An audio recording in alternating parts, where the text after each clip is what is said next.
მოდის სახლის კაროლინა ჰერერას კრეატიული დირექტორის უეს გორდონი ამბობს, რომ ნიუ-იორკში გამართული 2026 წლის შემოდგომის კოლექციის შექმნის დროს მას შთაგონება ხელოვნებაში მოღვაწე ქალებისგან მიიღო.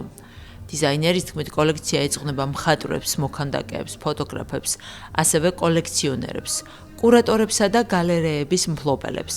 ქალებს, რომლებიც შემოქმედებით და თვით გამოხატვით სავსე ცხოვრებას ეწევიან. კოლექციის გამაერთიანებელ ხაზად ყვავილები იქცა როგორც პრინტების, ისე აპლიკაციების სახით. დიზაინერის თქმით, ამ სეზონზე მთავარი შთაგონება კალას შროშანი იყო.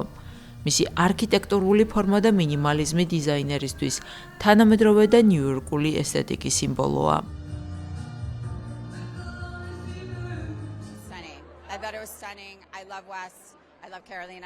ძალიან შთამბეჭდავი იყო. მე მიყვარს უესი, მიყვარს კაროლინა ჰერერა, ყოველთვის მიყვარდა. ვფიქრობდი, რომ იდეალური იყო. ისეთი კოლექცია სიამოვნებით ჩავიცვამდი. ვფიქრობ, რომ ჰერერა ყოველთვის წარმოადგენდა ყველაზე ელეგანტურ ქალს, მაგრამ ამავდროულად ძალიან თანამედროვეს.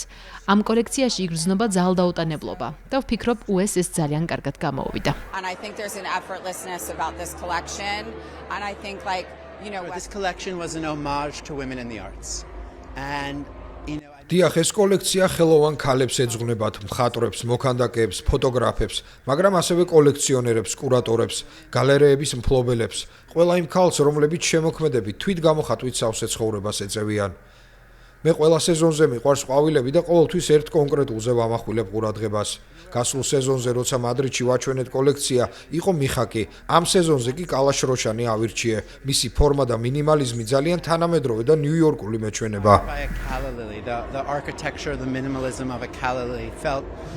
ნიუ-იორკის მოდის კვირაულის ფარგლებში გამართული ჩვენება კაროლინა ჰერერასთვის მოდის სამყაროში ერთგვარი დაბრუნება გახდა. გასულ შემოდგომაზე ბრენდმა ნიუ-იორკის მოდის კვირაული გამოტოვა. მან 2026 წლის გაზაფხულის ზაფხულის კოლექცია მადრიდში წარადგინა.